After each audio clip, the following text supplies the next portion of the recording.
IT job కోసం చూస్తున్నారా? ఐటీలో కెరియర్ బిల్డ్ చూసుకోవాలనుకుంటున్నారా? అయితే సమాధానం కోడింగ్ ట్యూటర్.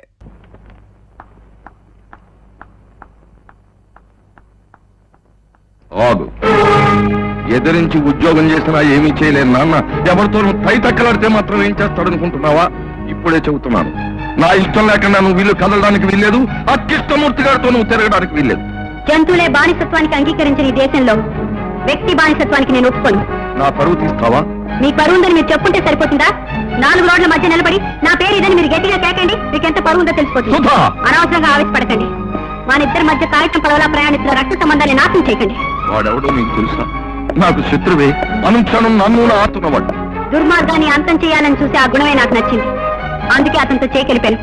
మీరు కాదంటే మీ ఆస్తిని, మీ అంతస్తుని, మీకు సంబంధించిన సమస్తాన్ని వదిలిపెట్టి వెళ్ళిపోతాను. అలా నువ్వు తీర్మానించుకున్నంత మాత్రం సరిపోతుందా? నీకు ఇష్టం లేకపోయినా బలవంతంగానే సరే నా ఇష్టం వచ్చిన వాడికి ఇచ్చి నీ పెళ్లి జరిపిస్తా. Don't think I'm a slave here. I know what I am and I know what to do and I know how to teach a lesson to you. Behave yourself.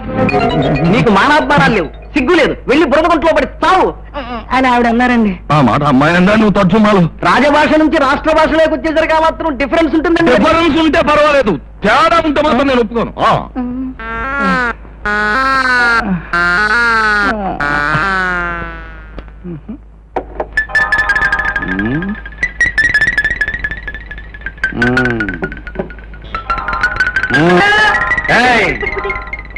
పగిలిపోయి సీసాలేంటి, ఈగలేంటి, దోవలేంటి? దోవలు కదండి, మంచం దులిపినండి, నల్లులండి. సీసాలు పగిలిపోతాయి. మీకేం కావాలి సార్? ఉండు, మా స్పెషల్ ఆఫీసర్ వస్తున్నాడు. Special officer ఉండాలా అండి? స్పెషల్ ఆఫీసర్ దేనికి ఉంటాడు? మున్సిపాలిటీకి ఉంటాడు. నీకు అసలు లైసెన్స్ ఉందా? షాపుకి లైసెన్స్ ఉండదా సార్? ఉండాలా? ఉండాలి. ఇదిగో మా ఆఫీసర్ వస్తున్నాడు, నీ కొట్టి ముగించేస్తాను. అది ఇప్పుడు అతను ఇక్కడికి వస్తాడా సార్? లేకపోతే నేను ఎందుకు వస్తానయ్యా? మీరెవరు సార్? నేనా? మున్సిపాలిటీనయ్యా, మున్సిపాలిటీని. ఇదిగా నాకు లింకా ఇచ్చే ప్రయత్నం చేస్తున్నట్టున్నావు. నేను చస్తే తాగను.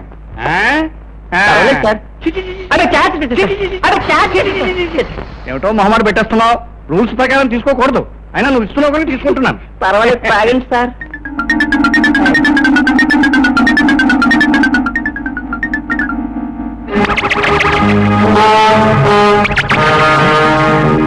అదే సార్, మీ ఆఫీసర్ ఇంకా రాలేదు కదా సార్?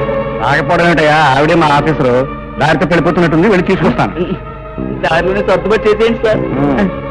సర్దుబాటు చేసేస్తాను, నువ్వేం కొట్టు పెట్టాను, నీ లైసెన్స్ అక్కర్లేదు, ఆగే వ్యాపారం చేసుకో.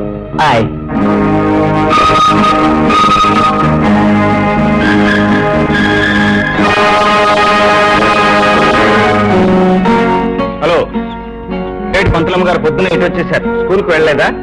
పొద్దున స్కూల్కి వెళ్ళినా సాయంత్రం ఇంటికి రావాల్సిందేగా. ఆ ఇల్లేదో స్థిరం చేసుకున్నాను వచ్చాను. అదేంటి? మన పెళ్లి విషయంలో నాకు మా నాన్నగారు ఘర్షణ జరిగింది. ఇంకెంతో కాలం ఇంట్లో ఉండే అవకాశం లేదు. అయితే నీకు ఇప్పుడు అత్తవారిల్లు కావాలన్నమాట. ఏమయ్యా కృష్ణమూర్తి, సుధా, మగపెళ్లి వారింటికి వెళ్ళటానికి మీ నాన్నగారు ఎలాగూ రారు. ఆ బాధ్యత నేను తీసుకుంటాను. కృష్ణమూర్తి, మీ ఇంటికి వచ్చి మీ అమ్మగారితో మాట్లాడి ముహూర్తం నేను పెట్టిస్తానయ్యా. మీరు మా ఇంటికి రావటం అంత అదృష్టమా? మీరంటే మా అమ్మకు కూడా ఎంతో గౌరవం. నన్ను కన్నబిడ్డలా చూసుకుంటారని, మీరెంతో ధర్మాత్మురాలని ఎప్పుడూ అనుకుంటూ ఉంటుంది.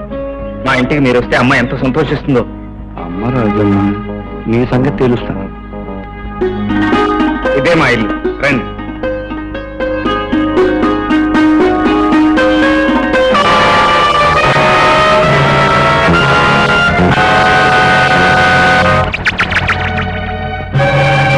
ఆగిపోయావే?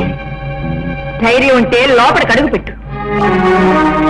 మానాభిమానాలు ఉన్నదానివైతే నా ముఖంలోకి చూసి మాట్లాడు. అమ్మా, ఎవరికి నువ్వు మాట్లాడేది? ఎవరిని చూసి ఎవరనుకుంటున్నావో, ఎవరిని గురించి మాట్లాడుతున్నావో నీకు అసలు తెలుసా? తెలియంది నీకురా. అది ఎవరు, దాని చరిత్ర ఏమిటో, అది ఎందరి జీవితాలు బలి చేసుకుందాం తెలియంది నీకురా. అమ్మా, దేవత లాంటి మనిషిని పట్టుకుని ఏమిటా మాట? దేవత కాదురా, దెయ్యం.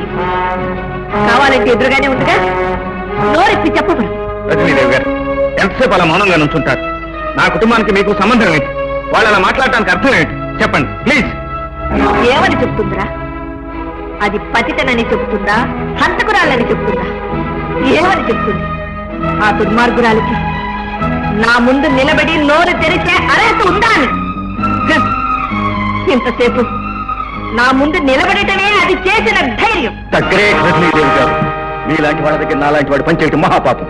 అందుకే మీరు ఇచ్చిన ఉద్యోగానికి రాజీనామా ఇస్తున్నాను. అమ్మా, ఇంటికి వచ్చిన అతిథుల్ని నోటికి వచ్చినట్టు మాట్లాడటం సంస్కారం కాదు. అతిథి దాన్ని చెప్పమంటా?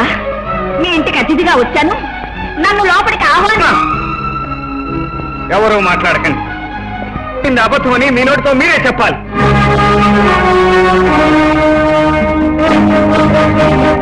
చెప్పండి ప్లీజ్, ప్లీజ్ మేడం చెప్పండి.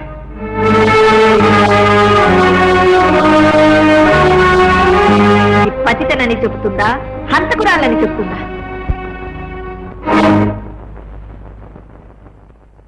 రజనీదేవి గారు, మౌనంగా ఉండడం మనిషికి చెల్లుబాటు కాదు. ఈ ఆవేదన వెనుకున్న ఆకారాన్ని గుర్తించేమని సంజాయిషి చెప్పుకోను. వాళ్ళ నిందల్ని నిజమని నమ్మే అంత మూర్ఖురాల్ని కాదు, కానీ పైన మిమ్మల్ని దేవతలా చూసుకునే ఆ కృష్ణమూర్తికైనా చెప్పి అతన్ని ఓదార్చాల్సిన బాధ్యత. ఈ రోజు మొదటిసారిగా మా వాళ్ళని చూశాను. వెనుకటి ద్వేషం వాళ్ళలో ఇంకా కనిపించింది. ఇన్నాళ్ళుగా నా దగ్గర పనిచేసినలేనని తెలిసి అతనికి ఏమని సమాధానం చెప్పాలని నా గుండె బరువెక్కింది. రజనీదేవి గారు, మీరు చెప్పే నిజాన్ని కల్పించే అసత్యాన్ని దేన్నైనా సరే వినటానికి సిద్ధపడే వచ్చాను. ఏమండి, ఆవిడ మీ మేనత్త? కొత్తగా తెలిసిన బంధుత్వం కోసం అడగటానికి రాలేదు, పాత మమకారాన్ని తెంచుకోలేకొచ్చాను. రజనీదేవి గారు, మా అమ్మ ఆవేశానికి మీ మౌనానికి మధ్య ఉన్న సంబంధం ఏమిటి? తెలియాలా? అవును. తెలుసుకుని ఏం చేస్తావు? అపనిందైతే దాన్ని సృష్టించిన వాడిని తగలబెడతాను. నిజమని రుజువైతే నాకు నేనే ధరించుకుపోతాను. కొద్ది బాబు, అంత బాట అనుకు.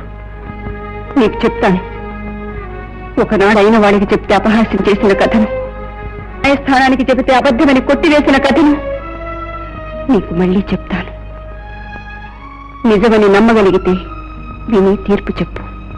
నీ నాన్న నేను అన్నా చెల్లెళ్ళు. అన్నయ్యకు ఊదిరికి ఇష్టం లేకపోయినా నేను లాయర్ చంద్రశేఖరం గారిని కులాంతర వివాహం చేసుకున్నాను. మా వివాహాన్ని సమర్థించలేని అన్నయ్యతో తెగతింపులు చేసుకుని నేను ఇల్లు విడిచి వెళ్లిపోయాను. ఆ బాధ తట్టుకోలేక మీ నాన్న మనసు వెక్కాడు. మీ మామయ్య అదే సమయంలో ఇంట్లో చేరి మీ నాన్న వ్యాపారంలో భాగస్థుడైన భూషయ్యతో చేయి గలిపి ఆస్తి కాజేశాడు. కేసు కోర్టుకొచ్చింది. మిస్టర్ జస్టిస్, ఆ విధంగా రంగనాయకులు గారి ఆస్తిని ఆయన వ్యాపారంలో భాగస్థుడైన భూషయ్య గరుత్మంతరావుతో కలిసి దురాలోచన చేసి కాజేశాడని మనవి చేస్తున్నాం. అంతేకాకుండా గరుత్మంతరావు తను కలిసి కుట్ర పన్ని అనారోగ్యంతో మంచం పట్టిన రంగనాయకులు గారి దగ్గర దొంగ సంతకాలు సేకరించాలని కూడా మనవి చేస్తున్నాం.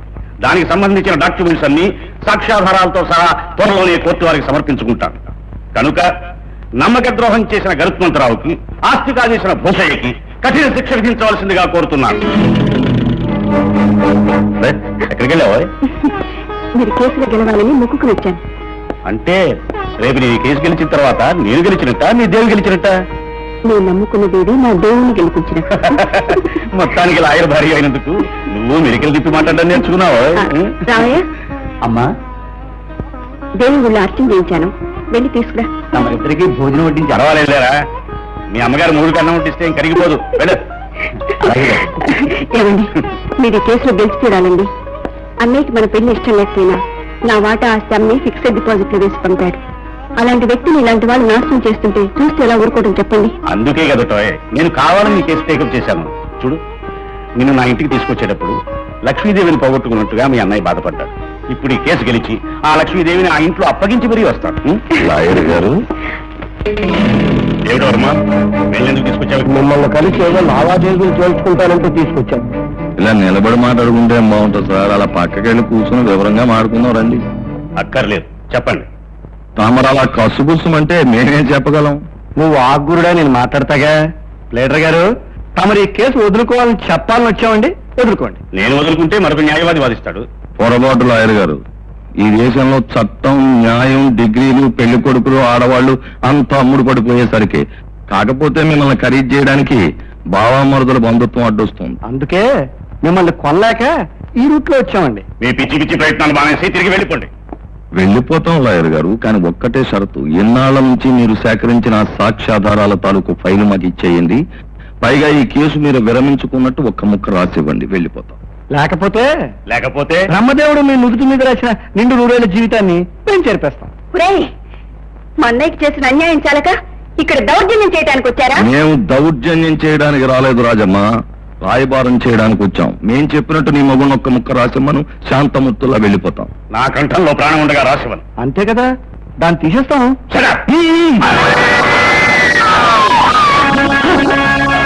బావా, నువ్వు ఉద్రేక పడకుండా ఉంటే నీకు మంచి శుభార్త చెప్తాను బావా. ఏమిటండి? అదేం లేదు, నీ చెల్లెలు వాళ్ళ ఆయన్ని కట్టుబడి చంపేసింది. రాజమ్మ తన పిల్లలు హత్య చేసిందా? అవును బావా, మన ఇంటి పరువు తీసి ఒక కులం తక్కువ పెళ్లి చేసుకుంది. అంతటితో ఆగకుండా మరొకరితో అక్రమ సంబంధం పెట్టుకుంది. ఆ విషయం వాళ్ళ ఆయనకి తెలిసిందని వీడు కంగారు పడింది, కట్టుబడి చంపేసింది. దర్శమంతరావు, ఎక్కడో అక్కడ తప్పుడు పని చేస్తే గాని, ఎవరి మీద ఒకరి మీద నిందలు వేస్తే గాని నీ జీవితం గడవదు. నువ్వు చెప్పే అబద్ధాలు వినటానికి అవునండి, నా కళ్ళారా చూశాను. ఒక భార్య భర్తనే హత్య చేయడం చూసిన దౌర్భాగ్యుని నేను ఒక్కడినేమో. దారుణం, మహాదారుణం. హత్య చేసిన అంతకుడు ఎప్పుడు తను చేయలేదనే చెబుతాడు. మీ కేకలు నమ్మి నిజాన్ని నిర్ణయించలేనంత తెలివి తక్కువది కాదు ఈ న్యాయస్థానం. చూడండి మిస్టర్ వర్మ, ఈ రజనీదేవి గారు చంద్రశేఖరం గారిని హత్య చేయడానికి కారణం ఆవిడ కొనసాగిస్తున్న అక్రమ సంబంధమేనంటారా? కాదు బాబు, ఆ విషయం చంద్రశేఖరం గారికి తెలియటం. ఆయన అప్పటికీ సౌమ్యంగా ఈ విషయం నిజమేనా, ఇలా ఎందుకు చేశావు అన్నాడో లేదో హఠాత్తుగా చంపేసింది. నేను చాటుగా చూసి బతికి బయటపడ్డాను గాని, లేకపోతే ఈ సాక్ష్యం చెప్పడానికి కూడా ఇవాళ నేను మిగిలి ఉండేవాడిని కాదు. ఇదంతా కుట్ర. నేను ఆయన్ని చంపానన్న మాట వినటానికి భయంకరంగా ఉంది. వాదాలన్నీ పరిశీలించిన పిదప పై సాక్ష్యాధారాలను బట్టి రాజమ్మ హంతకురాలని నిర్వివాదంగా నిరూపించబడింది. This is a cold blooded murder. కనుక ఈమెకు 10 సంవత్సరాలు కఠిన కారాగార శిక్ష విధించడమైనది. చూడు రాజమ్మ, ఆదర్శవంతమైన మొగుళ్లను కట్టుకున్న ఆడవాళ్ల జీవితాలు అడవి పాలు, రాళ్ల పాలు, జైళ్ల పాలు. తప్పదు. తప్పదని తెలుసుకునే వెళ్తుందండి పాపం.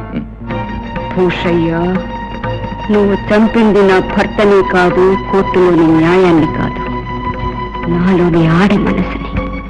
దెబ్బతిన్న పులిని చేసి పంపుతున్నావు, తిరిగొచ్చి నీ గుండెలు చీల్చి నీ రక్తాన్ని తాగుతాను.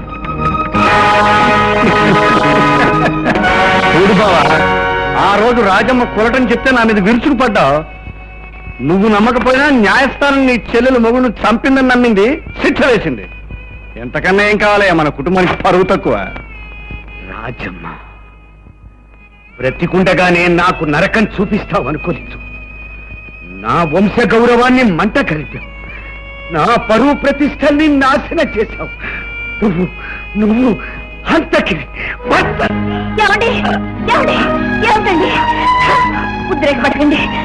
ఉద్రేకంగా రాజమ్మ ఏమండి?